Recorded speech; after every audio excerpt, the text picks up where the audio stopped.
সুপ্রিয় শিক্ষার্থী বন্ধুরা, এই মুহূর্তে যে যেখান থেকে যুক্ত হয়েছেন সবাইকে গার্ডিয়ান নার্সিং এর পক্ষ থেকে আমি আসসালাম জানাচ্ছি।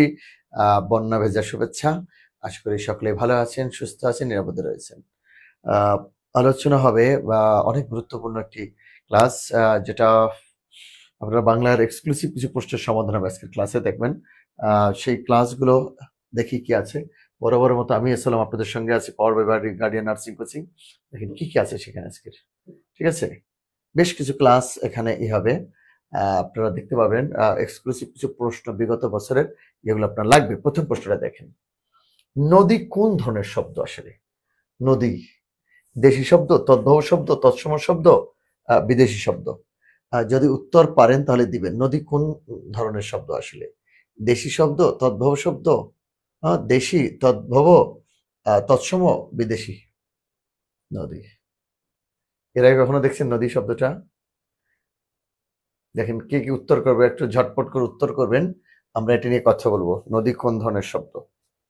দেখি কে কি উত্তর করতেছে, আমরা একটু উত্তরগুলো একটু ঝটপট দেখে নেই। নদী নদী কোন ধরনের শব্দ? বলেন। 4টা অপশন আছে, তৎসম, তদ্ভব, দেশি, বিদেশি।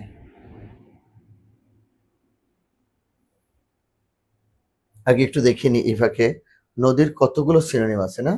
দেখেন নদীর কতগুলো সিনোনিম। নদী, এই যে নদী, নদী, তটিনী, তটিনী, স্রোতস্বী, স্রোতস্বিনী, হ্যাঁ, তারপরে হলো ধারা, আরো কত হতে পারে নদী। বাংলায় নদী এই শব্দটি এসেছে কোন ভাষা থেকে? আসলে নদী, একটু বলবেন নদী কোন ধরনের শব্দ, কে বলতে পারবে? নদী উত্তর করে দেখো সাদমান, দেখো তো কি আসছে আমাদের উত্তর। এই প্রশ্নগুলো বিগত বছরে বিভিন্ন পরীক্ষা এসেছে, তো আমরা ঝটপট যারা যারা উত্তর দেবে তাদের প্রত্যেকের নাম বলা হবে। একটু উত্তর কে কে বলছে আমাদের নদী কোন ভাষার শব্দ? নদী কে বলবে? ওকে, দেশি শব্দ কি? ঢাগর, এই যে ভাঙ্গাছড়া, ডিঙ্গা ডাঙ্গা, ছঙ্গা, ঠিক আছে। তদ্ভব সেটা তৎসম থেকে যেটা আসছে, ঠিক আছে। আর এই চন্দ্র, সূর্য, গ্রহ, নক্ষত্র, ভবন, ধর্ম, কার্য, মনুষ্য, এগুলো নদী, এগুলো সব তৎসম শব্দ। সুতরাং এই শব্দটা বাংলায় এসেছে তৎসম শব্দ থেকে। আপনারা এটা চাইলে বাংলা একাডেমির ব্যবহারিক বাংলা অভিধান শব্দটা দেখে নেবেন, ঠিক আছে। লেফাফা দুরস্ত, পরে দ্বিতীয় প্রশ্ন, আমরা 2 নম্বর প্রশ্ন যাচ্ছি। লেফাফা দুরস্ত বাগধারার অর্থ কি? অসংযম, অবাধ্য, হতভাগ্য, কপট? লেফাফা শব্দের অর্থ কি আগে দেখেন। লেফাফা শব্দের অর্থ হলো চিঠির খাম, আর দুরস্ত হলো পরিপাটি আর কি। তো কিছু মানুষ আছে বাহিরে খুবই সুন্দর, খুবই চমৎকার পরিপাটি, কিন্তু ভিতরে ভণ্ডামিতে ভরা। এরকম বুঝাতে বলা হয়, এরকম বুঝাতে বলা হয় লেফাফা দুরস্ত। দ্যাট মিনস কপট, ভণ্ড, অসংযম নয়, অবাধ্য নয়, হতভাগ্য হলো ইঁদুর কপালে, যেটা মন্দভাগ্য বলি আমরা। বাট উত্তর হবে কোনটা? কপট, ঠিক আছে। ওকে, থ্যাংক ইউ ভেরি মাচ। তাহলে যারা কপট উত্তর দিয়েছে তাদের হয়েছে। আমরা পরের প্রশ্নে যাচ্ছি, আমরা পরের প্রশ্নে যাব 3 নম্বর প্রশ্নে। এটা দেখেন, মর্মে বেদনা দেয় যা বাক্যের সঠিক বাক্য সংকোচন কোনটি হবে? মর্মে বেদনা দেয় যা বাক্যের সঠিক বাক্য সংকোচন কোনটি? মর্মভেদী, মর্মস্পর্শী, মর্মান্তিক, নির্মম? মর্মভেদী যাকে মর্মে অন্তরে ভেদ করে যেটা, সেটা মর্মভেদী। মর্মে স্পর্শ করে যেটা, সেটা মর্মস্পর্শী। আর নির্মম হলো যেটা যেটা খুবই দুঃখজনক, কষ্টকর, খুবই যেটা।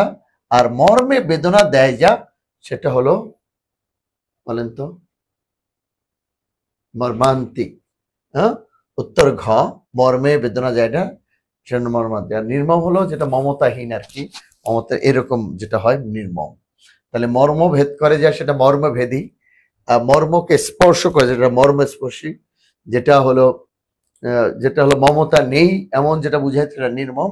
আর মর্মান্তিক, মর্মে বেদনা দেয় যায়, সেটা হলো মর্মান্তিক উত্তর, ঠিক আছে। আশা করি এই উত্তরটা আপনারা বুঝতে পেরেছেন। এর পরের প্রশ্ন যাবো, এটা উত্তরটা আপনারা দিবেন, ঝটপট উত্তর দিবেন। ঝটপট।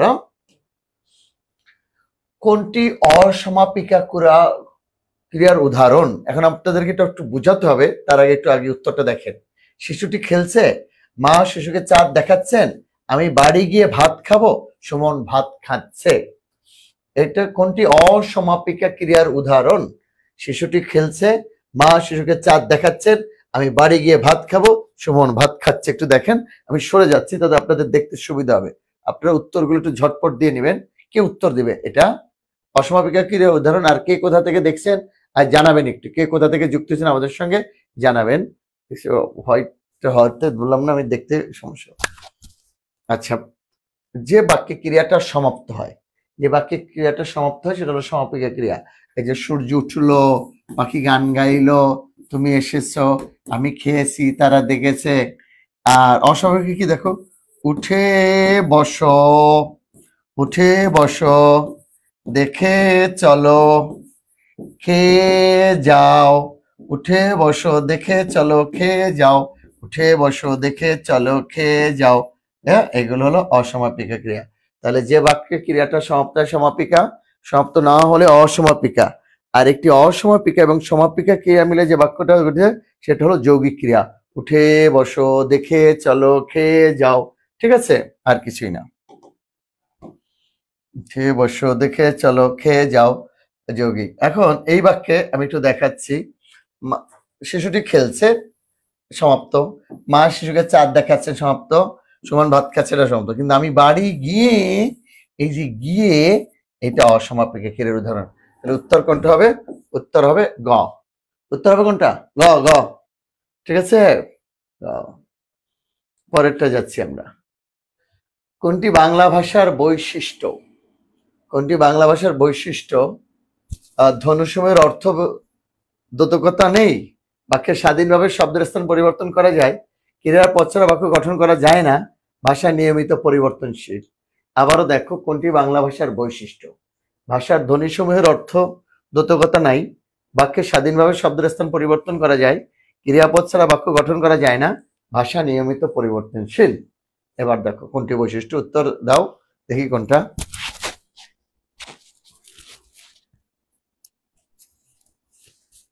আলহামদুলিল্লাহ, যারা জিজ্ঞেস করছে আমি কেমন আছি, ভালো আছি।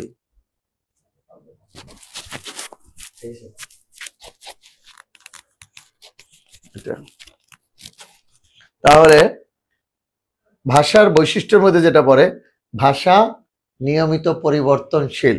উত্তর কোনটা হবে? উত্তর হবে ঘ, ভাষা নিয়মিত পরিবর্তনশীল। ভাষা পরিবর্তন হয়, ঠিক আছে। আমরা পরের প্রশ্নে যাচ্ছি। সদা সত্য কথা বলবে বাক্যটি কোন ধরনের? ইচ্ছাসূচক, আবেগসূচক, আজ্ঞাসূচক, হ্যাঁ সূচক। সদা সত্য কথা বলবে বাক্যটা কি আসলে? ইচ্ছাসূচক, আবেগসূচক, আজ্ঞাসূচক, হ্যাঁ সূচক। বলতো কি হবে আসলে? সদা সত্য বলতে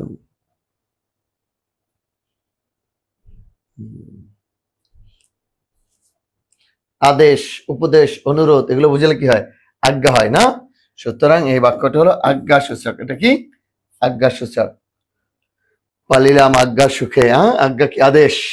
সুতরাং আজ্ঞা সূচক হবে। নেক্সট, পরেরটা যাচ্ছি। বাক্যটা দেখো, দুঃখ বিনা, এই যে দুঃখ বিনা সুখ লাভ হয় কি মহিতে? মানে পৃথিবীতে কি দুঃখ ছাড়া সুখ হয় কখনো? বিনা শব্দটি কোন ব্যাকরণিক শ্রেণী নির্দেশ করে? বিশেষণ, অনুসর্গ, বিশেষ্য, আবেগ। এবার দেখো, বিশেষণ, অনুসর্গ, বিশেষ্য, আবেগ। এই বিনা দেখো, এটাকে অনুসর্গ বলা হয়। যে সকল অব্যয়জাতীয় শব্দ বাক্যের মধ্যে বসে কখনো শব্দ বিভক্তি নেয়, আবার কখনো আবার স্বাধীনভাবে কাজ করে, সে সকল অব্যয়সূচক শব্দকে বলা হয় অনুসর্গ। যেমন প্রতি, বিনা, বিনে, বিহনে, মাঝে মধ্যে, বই, ব্যতীত, তরে, পরে, সনে, মাঝারে, দ্বারা, দিয়ে, কর্তৃক, হতে, থেকেছে। প্রতি, বিনে, বিহনে, মাঝে মধ্যে, বই, ব্যতীত, তরে, থেকে, হতে, থেকেছে, এগুলো হলো কি বলতো? অনুসর্গ। এটা কি বলতো? অনুসর্গ। সুতরাং বিনা অনুসর্গ। ক্লিয়ার? তাহলে অনেক কঠিন কঠিন প্রশ্ন হয়ে যাচ্ছে না? কোনো কঠিন না, সোজাই, কিন্তু প্র্যাকটিসের অভাবে এরকম মনে হচ্ছে। আমরা আজকে একটু বাছাই করা প্রশ্নগুলোই নিয়েছি, গুরুত্বপূর্ণ, যেগুলো আসতে পারে এরকম বিভিন্ন পরীক্ষায়। এখানে আমাদের শব্দটি এই নাই, শব্দটি কোন সর্বনাম, কোন শব্দটি সেটা থাকবে না বলো, এখানে শব্দটি নাই। আত্মবাচক সর্বনাম, অন্যবাচক সর্বনাম, নির্দেশক সর্বনাম, অনির্দিষ্ট সর্বনাম, সর্বনাম অনেক রকম আছে। আত্মবাচক কি দেখো, যখন নিজের বোঝায়, আমি, আমরা, তুমি, তোমরা, আমি, আমরা, তুমি, তোমরা, সে, তারা, এগুলো হলো এটা আত্মবাচক হয়। এই যে সরি, এই যেগুলো পুরুষবাচক। আর আত্মবাচক কি, এই যে নিজের, স্বয়ং, আপনি, এরকম যদি বোঝায় তাহলে আত্মবাচক, নিজের, স্বয়ং, আপনি, আপনারা। অন্যবাচক ওইগুলো, ওই সব অন্যবাচক। নির্দেশক এগুলো সমস্ত অনির্দিষ্ট হলো কেউ কেউ এরকম আর কি, অনির্দিষ্ট। আর নির্দিষ্ট হলো এইগুলো, এইটুকু, এইরকম বোঝাতে আর কি। ক্লিয়ার? তাহলে এটা হলো এখানকার নির্দেশ করবে যে আসলে এটা কির উপরে নির্ভর করবে, শব্দটা কি। যদি আত্মবাচক হয়, এই যে নিজে, স্বয়ং, আপনি, সেগুলো হলো আত্মবাচক। কবর নাটকটি কোন পটভূমিতে রচিত? কোন কবর নাটকটি কোন পটভূমিতে রচিত? তেভাগা আন্দোলন, ভাষা আন্দোলন, মুক্তিযুদ্ধ, নকশাল বাড়ি আন্দোলন। বলো, কবর নাটকটি কোন পটভূমিতে রচিত? কে বলতে পারবে? কবর, বলো। কবর নাটকটি কোন প্রেক্ষাপটে রচিত? কে বলবে? হ্যাঁ, এটা কে বলবে? 1952 সালের স্ট্যান্ড কোথায় একটা, তুই স্ট্যান্ডগুলো খালি নিয়ে যাস কেন? 1952 সালের ভাষা আন্দোলনের প্রেক্ষাপটে 1900 কোথায়? আপনি ক্লাস নিয়েছিলেন আপনি 1952 সালের ভাষা আন্দোলনের প্রেক্ষাপটে 1953 সালে জেলে বসে মুনীর চৌধুরী তার কবর নাটকটি রচনা করেন। এটি সর্বপ্রথম জেলখানাতেই মঞ্চস্থ হয়। 1952 সালের ভাষা আন্দোলনের প্রেক্ষাপটে 1953 সালে জেলে বসে মুনীর চৌধুরী তার কবর নাটকটি রচনা করেন। এটি সর্বপ্রথম জেলখানাতেই মঞ্চস্থ হয়। ঠিক আছে? ওকে,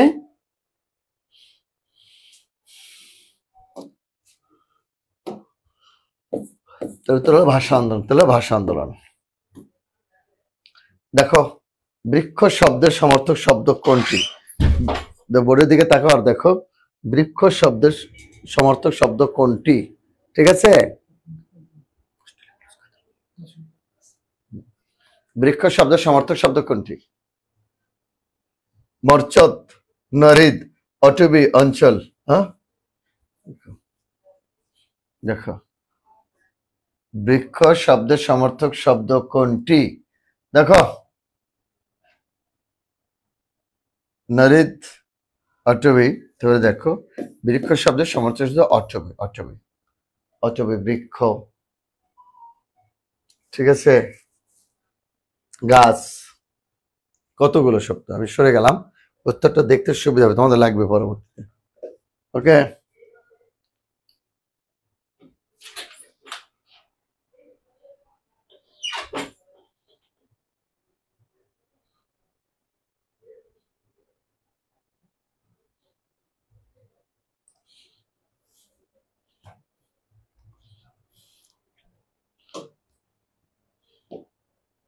কোন বানানটি শুদ্ধ? অনুকূল, অনুকূল,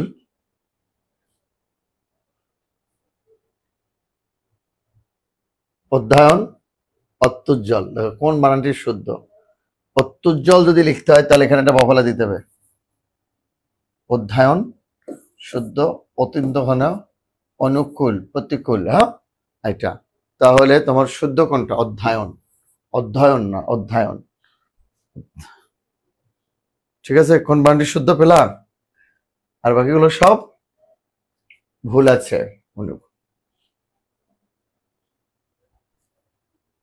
এবার যাও, পরের প্রশ্নে যাচ্ছি আমরা। নদী মাতা যার, নদী মাতা, এটি কোন সমাস? আরে, সমাস নিয়ে কত ঝামেলা না? সমাজটা দেখাই দেবো একবারে ইজি। সমাজটা ধরার সাথে সাথে তুমি কিভাবে বুঝবা এরকম দেখাই দেবো তোমাদেরকে। আচ্ছা শোনো, আগে উত্তরটা বলে নিই, পরে ব্যাখ্যাটা যাই। নদী মাতা যার, নদী মাতৃক, এটি হলো কর্মধারয় সমাস। ঠিক আছে, ও সরি, যে বা যার যদি হয়, যেহেতু যার যাতে হলে বহুব্রীহি সমাস, এটা বহুব্রীহি সমাস হবে, বুঝছো? নদী মাতা যার, নদী মাতৃক, ঠিক আছে, এটা হলো সমানাধিকরণ বহুব্রীহি। অব্যয়ভাব হবে না, অব্যয়ভাব দেখাচ্ছি কিভাবে হবে।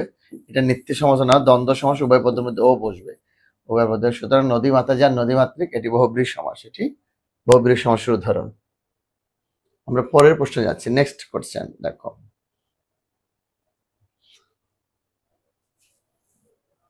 প্রচ্ছন্ন শব্দের বিপরীতার্থক শব্দ কোনটি? ব্যক্ত, পরোক্ষ, বিষণ্ণ, প্রস্থান।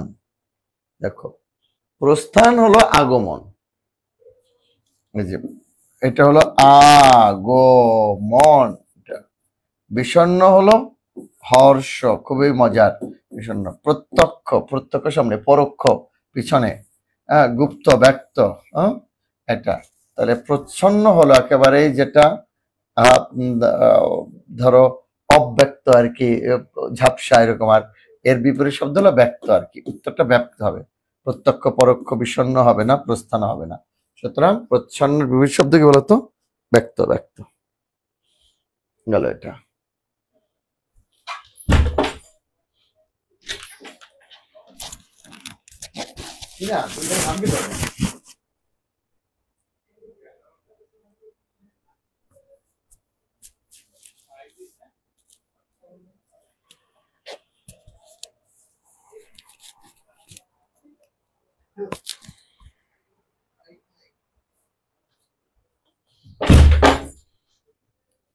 এরপরে আমরা পরের প্রশ্নে যাচ্ছি। দেখো,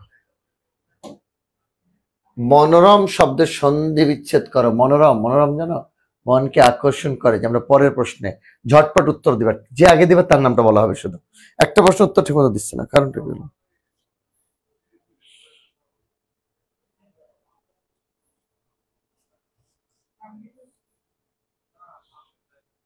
দেখো, মনোযোগ রম, মত হবে না, মনোরম, মনোরম হয়।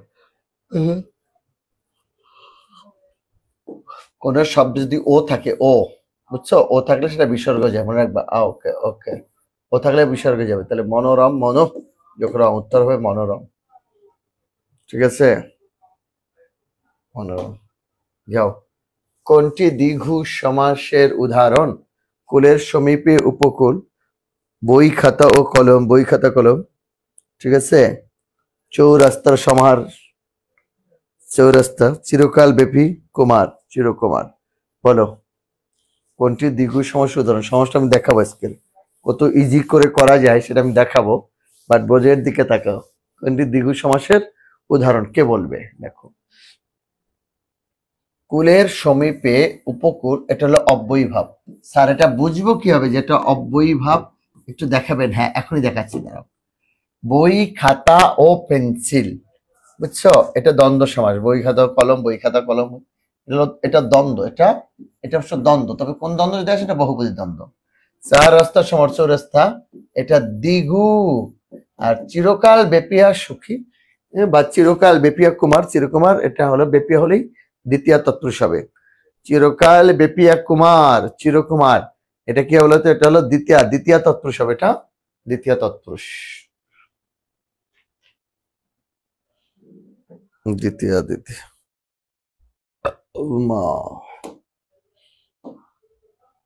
জটিল বাক্যের উদাহরণ কোনটি? আমি বলি এক আর সে করে আর এক। মনে হচ্ছে আজ বৃষ্টি হবে, ছেলেটির দৃষ্টি কিন্তু অনেক মেধাবী, পাখি আকাশে ওড়ে। জটিল বাক্যের উদাহরণ কোনটি? আমি বলি এক আর সে করে আর এক। মনে হচ্ছে আজ বৃষ্টি হবে, ছেলেটির দুষ্ট কিন্তু অনেক মেধাবী, পাখি আকাশে ওড়ে। দেখো, জটিল বাক্য কি? ওই যে ধরো একটার উপর একটা নির্ভরশীল। পাখি আকাশে ওড়ে, এটা সরল। এই যে পাখি আকাশে ওড়ে, এটা সরল। দেখো, কিন্তু ছেলেটি দুষ্ট, এটা একটা অংশ, অনেক মেধাবী। এই যে দেখো, দুইটা অংশ আলাদা আলাদাকে যখন এক করা হয়, এবং কিন্তু আর, এটা যৌগিক, এটা হলো যৌগিক। মনে হচ্ছে আজ বৃষ্টি হবে, এটা হলো সরল। আমি বলি এক আর সে করে আর এক, হ্যাঁ, আমি বলি এক, সে করে আর এক, এটা একটার উপর একটা নির্ভরশীল যখন হয়, প্রথমটা অসমাপ্ত হবে। আমি বলি এক, বুঝছো, এরপরে আকাঙ্ক্ষা থেকে যায়, সে পরে আর এক, এটাকে বলা হয় একটা নির্ভর। এটা হলো জটিল, বুঝছো, জটিল বা মিশ্র। এটা হলো জটিল বা মিশ্র। এটা জটিল বা মিশ্র, এটা সরল, এটাও সরল সরল এবং এটা হলো যৌগিক।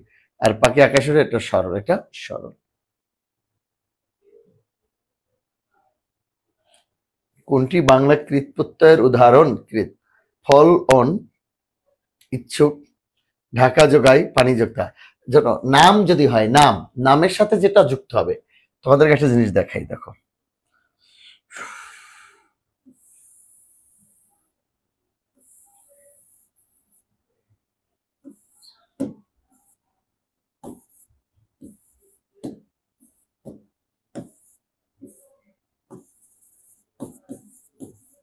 উপসর্গ আগে বসে আর প্রত্যয় বসে পরে।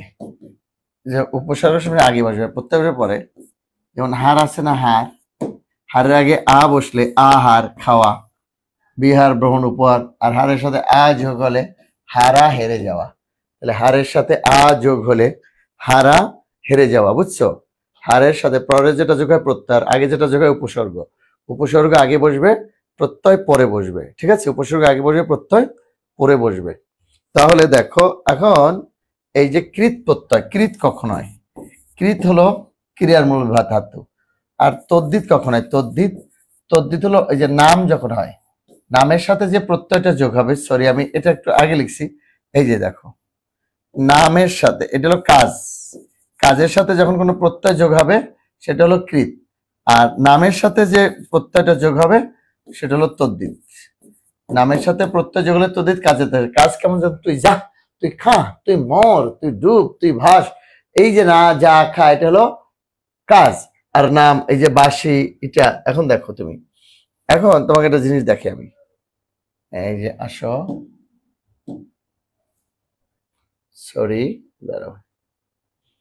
তাহলে নামের সাথে যেটা, তাহলে দেখো এটা তোমার কি হচ্ছে, এই যে, ও, এই দেখো, ফলন, হ্যাঁ, ফলন, এটা নাম, ঠিক আছে? এই যে, সরি, ইচ্ছা যোগ ইচ্ছুক, দেখো, ঢাকা যোগাই, ঢাকাই, পানি যোক্তা, এটা ঢাকাটা জায়গার নাম, এটা তদ্ধিত প্রত্যয়, পানি যোক্তা পাত্রা, আমি ইচ্ছা করি, ইচ্ছা যোগ তদ্ধিত। কিন্তু ফল, তুই ফল, ফলে যা, হ্যাঁ, এটা হলো, এটা কি বলতো, এটা হলো তোমার কৃত প্রত্যয়। এটা কি? এটা ফল অন, এটা হলো কৃত প্রত্যয়, ঠিক আছে? মনে থাকবে। এবার আমরা পরের অংশে যাচ্ছি, নেক্সট।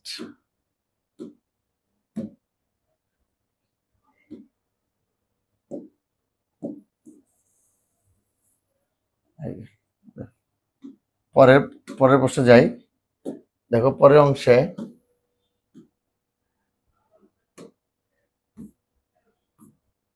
তাহলে কৃত প্রত্যয় উদাহরণ আমরা এটা পেয়ে গেলাম। পরের অংশ দেখো, এই ছিল মোটামুটি আলোচনা আমাদের আজকের প্রশ্নোত্তর পর্ব। আমি তোমাদেরকে সমাসটা দেখাই দিই, সমাসটা একদম এক বাক্যে কিভাবে চিনবা, এটা একটা দেখাই দিই জিনিস আজকে, ঠিক আছে?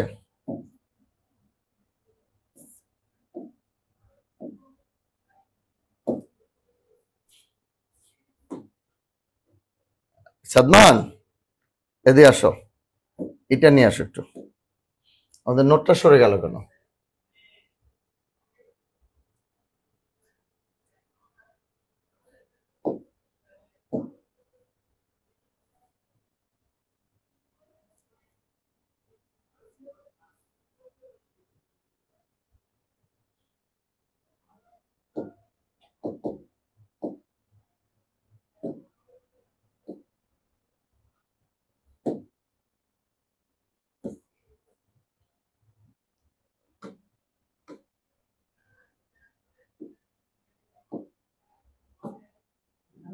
দাঁড়াও, এটা রেজিস্টার দিয়ে নিচ্ছি, আমি সমাজটা নিয়ে আসতেছি, 10টা সেকেন্ড সময় দাও। এই সাদমান, এদিকে আসো, এটা নিয়ে আসো, নোটটা নিয়ে আসো, নোট, নোট নিয়ে আসো, নোট, নোট, নোটটা নিয়ে আসো, নোট, নোটটা নিয়ে আসো।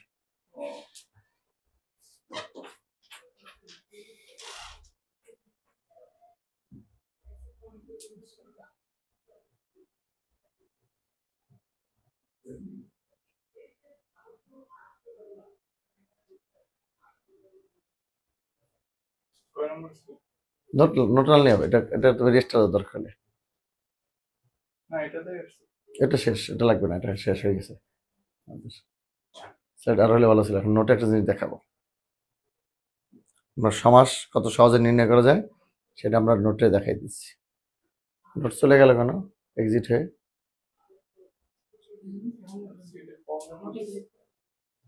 এই যে চলে আসছে, ঠিক আছে, ওকে যাও। তাহলে উপসর্গ আগে, কোনো কারণে উপসর্গ আগে প্রত্যয় পরে, এটা দেখো। এখন সমাসটা কিভাবে আইডেন্টিফাই করবো দেখো, সমাস সমাস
দ্বন্দ্ব দিগু তৎপুরুষ কর্মধারায় অব্যয়ভাব বহুব্রী। দ্বন্দ্ব দিগু বহুব্রী শেষে কি হবে? শেষে যার বা যাতে হবে। যার বা যাতে হলে বহুব্রী হয়। অব্যয়ভাব পূর্বপদে আ, প্রতি, উপ, অনু, উত, নি, যত হলে অব্যয়ভাব। তাহলে বহুব্রী দেখো, তুমি শেষে যার বা যাতে হলে বহুব্রী, মনে রাখবা। আর অব্যয়ভাব চিনবে কি হবে? পূর্বপদে আ, প্রতি, উপ, অনু, উত, নি, যথা, এটা হলেই তুমি বুঝবে অব্যয়ভাব, ঠিক আছে? তাহলে বহুব্রী শেষে যার বা যাতে, অব্যয়ভাব পূর্বে আ, প্রতি, উপ, অনু, উত, উত, উত, নি, যথা। কর্মধারায় কি দেখো? কর্মধারা হলো বিশেষ্য, বিশেষ্য অথবা বিশেষণ পদের সাথে আবারও বিশেষ্য বা বিশেষণ পদের সমাস হয়। তাহলে অব্যয়ভাব কি বলো? আ, প্রতি, উপ, অনু, উত, নি, যথা। কর্মধারায় বিশেষ্য অথবা বিশেষণ পদের সাথে আবারও বিশেষ্য অথবা বিশেষণ পদের সমাস হলে কর্মধারায় সমাস হয়। বহুব্রী শেষে যার বা যাতে হয়। আর তৎপুরুষ হলো পূর্ব পদে বিভক্তি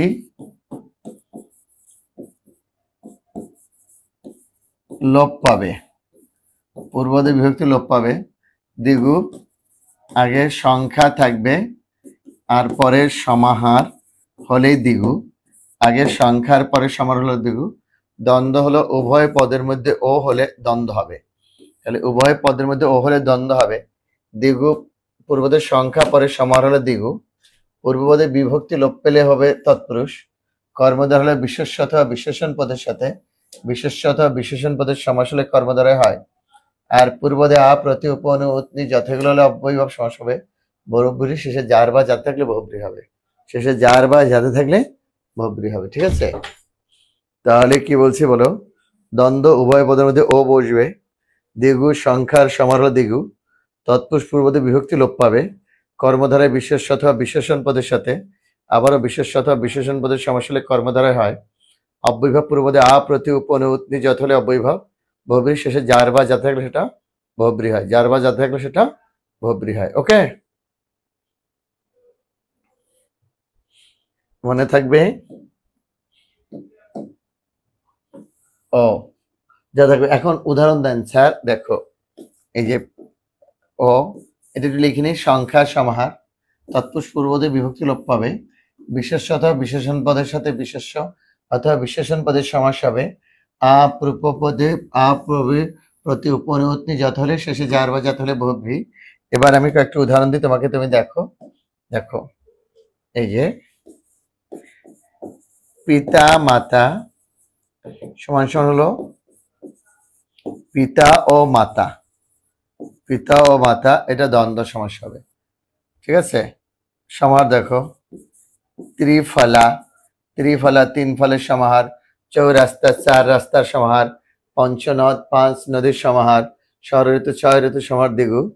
তৎপুরুষ হলো পূর্বদে বিভক্তি লোপ পাবে, যেমন গা চেনা, এই যে গা চেনা, গা চেনা, গাকে চেনা, রথ দেখা, রথকে দেখা, কলা বেচা, কলাকে বেচা, কেড়ে হলে দ্বিতীয় তৎপুরুষ হবে। আর কর্মদ্বারা হলো বিশেষ্য বা বিশেষণ পদের সাথে, আবারও বিশেষ্য বা বিশেষণ পদের সমাস হলে কর্ম দ্বারাই হয়। যেমন দেখো, এই যে নীল পদ্ম, তাহলে নীল বিশেষ্য পদ্ম বিশেষ্য, নীল বিশেষণ পদ্ম বিশেষ্য, জজ সাহেব দুইটাই বিশেষ্য, কাঁচা মিঠা দুইটাই বিশেষণ, এগুলো হলেই কর্ম দ্বারা হবে। যা কাঁচা, এগুলো ব্যাসবাক্য পরে দেখো।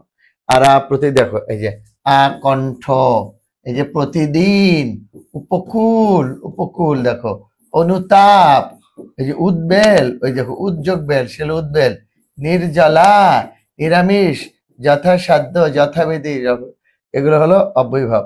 আর শেষে যার বা যাতে হলে বহুব্রী, এই যে মাথায় পাগড়ি, মাথায় পাগড়ি যার, গলায় গামছা, গলায় গামছা যার, হাতে ছড়ি যার, কানে খড়ি যার, এগুলো যার থাকলে বহুব্রী।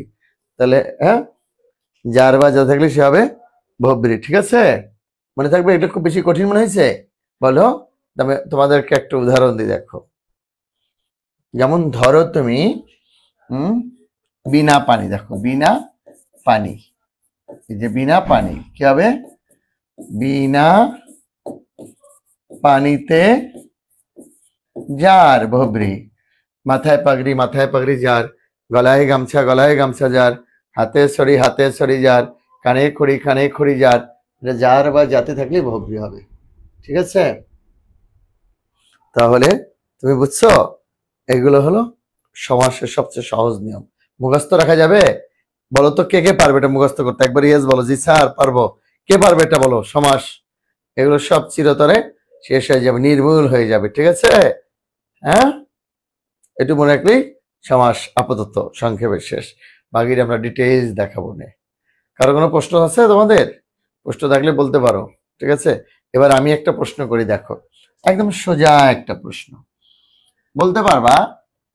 বলো, এই যে একটা শব্দ লিখলাম উষ্ণ, বলো তো উষ্ণ শব্দটা যুক্ত বর্ণটা বিশ্লেষণ করলে কি হবে?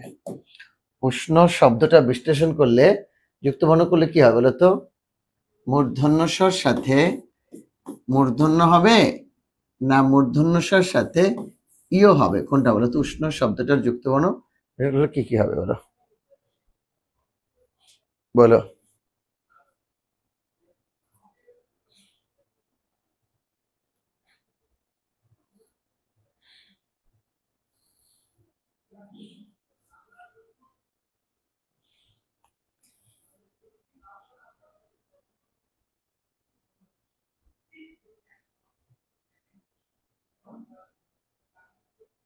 বলো, কে বলবে? ওয়াও, অলরেডি একজন দিয়ে ফেলছে, থ্যাংক ইউ ভেরি মাচ। বলো,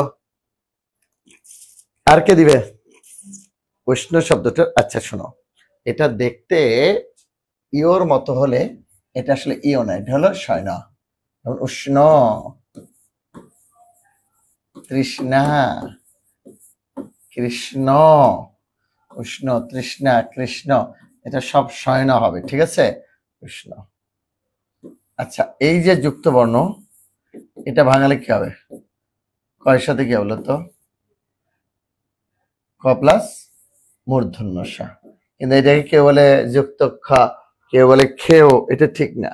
এটা কয় স, এটা কয় স। কি কি হবে দেখো, এই যে রক্ষা, পরীক্ষা, নিরীক্ষা, ক্ষোভ, ক্ষতি, ক্ষমা, ক্ষয়িষ্ণু, এগুলো সব এটা দিয়ে হবে। হ্যাঁ, আরেকটা যুক্ত বর্ণ দেখো, এইটা ভাঙালে কি হয় বলো তো? এটা ভাঙালে কি? কে বলতে পারবে? ঝটপট বলবা, ঝটপট। এটার উত্তর হবে ঝটপট। কে ঝটপট উত্তর দিবে বলো?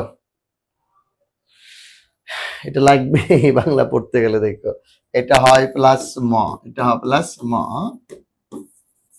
দেখো, ব্রহ্মপুত্র, হ্যাঁ, ব্রহ্মপুত্র, ব্রহ্মা, ব্রাহ্মণবাড়িয়া, এটা নানান রকমই হবে। ব্রহ্মপুত্র, ব্রহ্মা, ব্রাহ্মণবাড়িয়া। ঠিক আছে, ওকে, গেল এটা। নেক্সট যাচ্ছি, দেখো আর দুটো যুক্ত বর্ণ দেখো। দেখো এই যে একটা যুক্ত বর্ণ, এইটা একটা, ও সরি, আবার এটা কিন্তু আরেকটা। স্যার এটা তো বুঝি নাই, এটা একটু বুঝান। বুঝাচ্ছি, তার আগে আরেকটা যুক্ত বর্ণ দেখো। এটা একটা কিন্তু যুক্ত বর্ণ, এটা কিন্তু আরেকটা। তবে বেশ কিছু যুক্ত বর্ণ আছে একই, এটাও আর এটাও, এই দুটো কিন্তু এক। এই যে দেখো গুরু, তুমি গুরু এভাবে লিখতে পারো, তুমি গুরু এভাবে লিখতে পারো, একই কিন্তু। হয় রস্যকার, এটাও হয় রস্যকার, এটাও হয় রস্যকার, ঠিক আছে। হুম, ওখানে তাহলে এটা কি, এটা এটা জ প্লাস ইয়, হ্যাঁ জ প্লাস ইয়। দেখো এই যে বিজ্ঞ, অজ্ঞ, বিজ্ঞ অজ্ঞ, এই দেখো বিজ্ঞান, হ্যাঁ বিজ্ঞান, জ্ঞান, এগুলো সব। আর এটা ইয় প্লাস জ, যেমন দেখো গঞ্জ, গঞ্জ, অঞ্জলি, রঞ্জন, খঞ্জন, ব্যঞ্জনা। এটা হ প্লাস দন্তন্য ন, এই যে চিহ্ন, এই দেখো মধ্যাহ্ন। এটা হলো একরকম, এটা জ ইয় আর ইয় জ, কিন্তু কখনো ইয় উচ্চারণ হয় না, জ্ঞানের মতো বিজ্ঞ অজ্ঞ বিজ্ঞান জ্ঞান। আর এটা ইয় হয় না, এটা নয়ের মতো হয়। দেখো গঞ্জ, অঞ্জলি, চিহ্ন, মধ্যাহ্ন, এই যে সায়ান্ন, এটা সব দন্ত ন।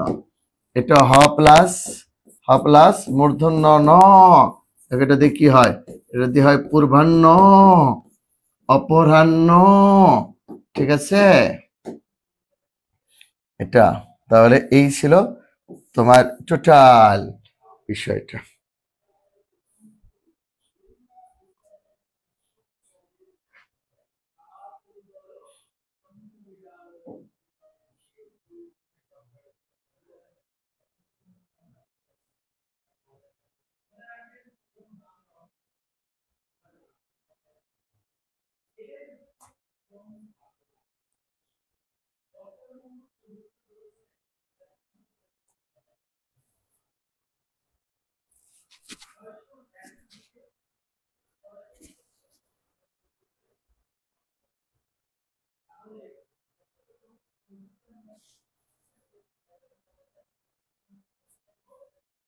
ঠিক আছে, স্ক্রিনশট দিয়ে নাও বা লিখে নাও ঝটপট। তাহলে এটা কি স্যার, এটা দেখো, এটা হলো হ প্লাস এই যে রিকার, হ্যাঁ এই যে হৃদয়, হৃদয়, এটা সেটা। এটা গ প্লাস রস্যকার, গুরু ঘর বানাইলা কি দিয়া, দরজা জানলা কিছুই নাই, লা লা লা। এই হলো টোটাল, এটা দেখো একটু। আর এই যুক্ত বর্ণগুলো থাক আজকে এই পর্যন্ত। যদি তোমাদের কোনো বিষয় হয়, প্রয়োজন হয়, আমরা দেখবো না, হ্যাঁ। এই যে হ প্লাস রস্যকার, দেখ এটা হ প্লাস রস্যকার। এই যে বহুদিন পরে তুমি এলে, ওগো এখন কেনে যাবে চলে, বৃষ্টির ছন্দে বকুলের গন্ধে, আমায় ফেলে তুমি চলে যেও না।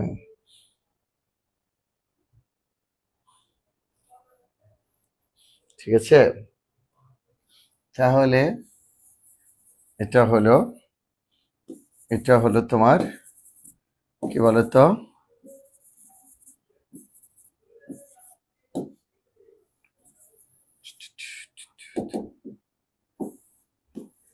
এটা হলো তোমার কি বলো এ পর্যন্ত। আর যেটা কিছু যুক্ত বানাচ্ছে সেম, এটাও রয় দীর্ঘকার, এটাও রয় দীর্ঘকার, খেয়াল রেখে, এটাও রয় রস্যকার, এটাও রয় রস্যকার, এটাও কয়ত, এটাও কয়ত, এগুলো নিয়ে ভয় পাবো না। এটাও কয়রা ফলা, এটাও কয়রা ফলা, কি হ্যাঁ এগুলো, এই যুক্ত বর্ণগুলো এক, ভয়ের কোনো কারণ নেই। দেখো এটাও নয় থ, এটাও নয় থ, একই, এটা তাই বলে এটা কিন্তু আবার হবে না, এটা আর একটা, এটা ওরা বলে থয় থ, আসলে না। এটা কি জানো, এটা এটা হলো ত প্লাস থ, উত্থান, এই বানানটা যেন মনে থাকে, উত্থান, উত্থিত।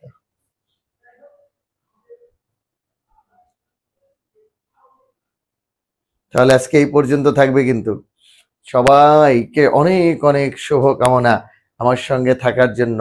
তোমরা জানো গার্ডিয়ান নার্সিং কোচিং বাংলাদেশের সর্ববৃহৎ নার্সিং কোচিং। তারা অলরেডি তাদের ব্যাচ শুরু করেছে, অ্যাডভান্স ব্যাচ, নিয়মিত ব্যাচ। সুতরাং তোমরা যে কোনো বিষয় এই যে গার্ডিয়ানের এই যে নাম্বারে কথা বলতে পারবা, ঠিক আছে? এই যে যে কোনো বিষয় একটা করে দেই, ক্লোজ করে দেই। এই যে দেখো গার্ডিয়ানের যে নাম্বার দেওয়া আছে আমাদের, সেই নাম্বারে তোমরা কথা বলতে পারবা। বুঝতে পারছো? দেখি ওরা কোনো নাম্বার দিচ্ছে কিনা। হ্যাঁ, এই যে নিচে গার্ডিয়ানের ভর্তির জন্য ফার্স্ট সেকেন্ড ও থার্ড টাইম নার্সিং ভর্তির জন্য 01717867 373 এই নাম্বারে যোগাযোগ করলে যে কোনো সময় গার্ডিয়ান তোমার পাশে আছে যে কোনো প্রয়োজনে, ঠিক আছে? তাহলে আর আমি আসসালাম, আমাকে তোমরা সাথে পাবে। আজ এ পর্যন্তই। সবার জন্য শুভরাত্রি। আল্লাহ হাফেজ।